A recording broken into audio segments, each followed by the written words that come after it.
Hi, welcome to our channel. Telugu cinema Oscar లెవెల్‌కి వెళ్ళింది. ప్రపంచవ్యాప్తంగా ఎంత కీర్తిని తీసుకొచ్చిందో మనం చూస్తూనే ఉన్నాం. గత సంవత్సరం ఆస్కార్‌లో 'త్రిపురాల్' చిత్రం గాను, మ్యూజిక్ కీరవాణి గాను, రచయిత చంద్రబోస్ గారికి ఇద్దరికీ ఆస్కార్ వచ్చిన సంగతి మనకు తెలిసిందే. ఈ సంవత్సరం కూడా ఆస్కార్ చిత్రాలకు ఎంపికకు కమిటీ వేయడం జరిగింది.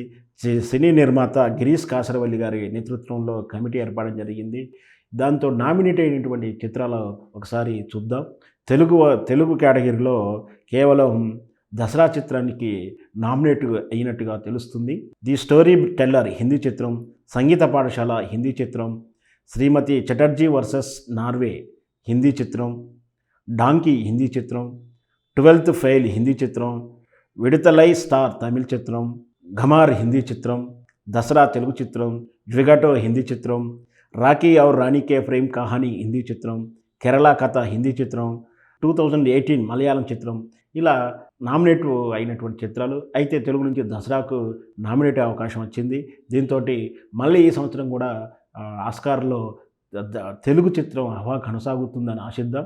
'దసరా'కు బహుశా మరి అది మ్యూజిక్ వస్తుందా? ఏ కేటగిరీలో వస్తుందో మనం వేచి చూద్దాం. ఉత్తమ చిత్రం అవార్డు వస్తుందా? ఎలాంటి ప్రాంతీయ చిత్రం కిందకొస్తుందా? ఎలాంటి అవార్డు కిందకొస్తుందో మనం వేచి చూద్దాం.